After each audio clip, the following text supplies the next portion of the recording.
So today we're gonna go ahead and change the shifter bushing due to this shifter being super loose. As you can see, I'm like not putting any force to this, and this is like just wiggling around everywhere. So I'm gonna go ahead and change out the shifter bushing. Also, I wanted to show you guys a couple more parts that I got. So we have the shifter bushing here from Gktech, and this is gonna make that shifter pretty solid.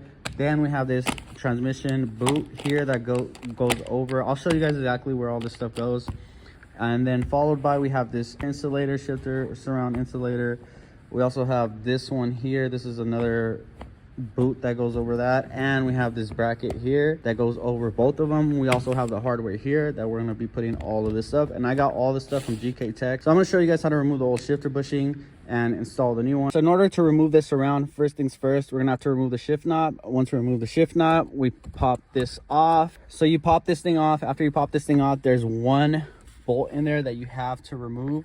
After you remove that bolt, you could easily just pop this up like that, and you just push it off to the side because it does have two wires for the cigarette lighter.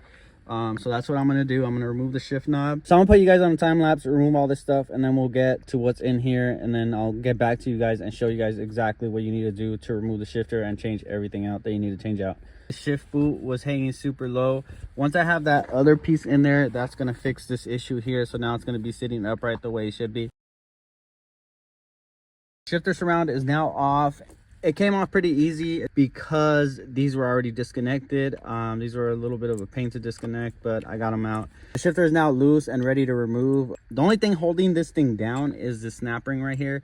And technically you need some snap ring pliers, but I don't have any. So I just used the pick to get one side out. And once I got that one side out, I just slid it all the way across. And this thing is now ready to go. Now I just got to change out that shifter bushing there.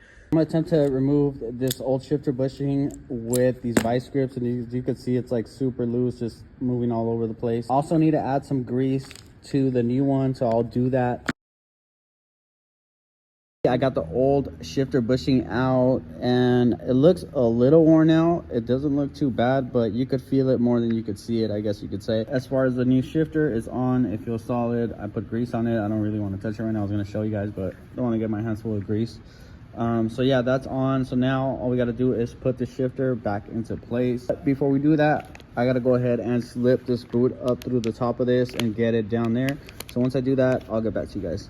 So now that we have the boot in, we got to lift the boot up for now just so we can see in here and put the snap ring back into place.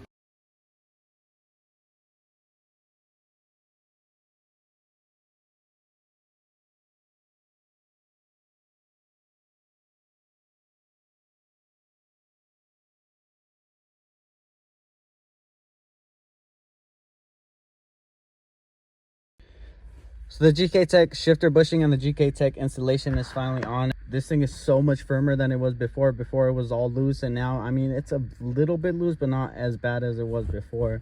Like, it actually feels so solid now. So here we have Haltech ic7 display dash. We're gonna go ahead and open this up, show you guys what's in the box. Also got the ic7 mount for the center portion of the dash of the R34, and this is from Mako Motorsports. I think it feels pretty solid, 3D printed. Let's see how well this matches to the original R34 dash. So with that being said, let's go ahead and open up this ic7 and see what we have in here. What we're going to do in today's video is just install the Haltech ic7 display onto this housing here and install this onto the car. Of course, the ic7 will not work as of yet. I still need to get the ECU, but luckily I have all this stuff ready to go. Need to get the ECU, install it, and get the car tuned. But for now, I'm just going to go ahead and run this display dash on to this MFD holder here, just because it looks like crap right now. So it'll just make that area look that much better. Although it's not going to be turned on now, which is going to suck, I'll still have that just in there ready to go, and that portion of the job already done. So with that being said, we're going to go ahead and take these 3 screws here, bolt this thing on, and look, this thing just fits just perfect. We'll worry about all this later. For now, we're just going to go ahead and install the display on to the R34.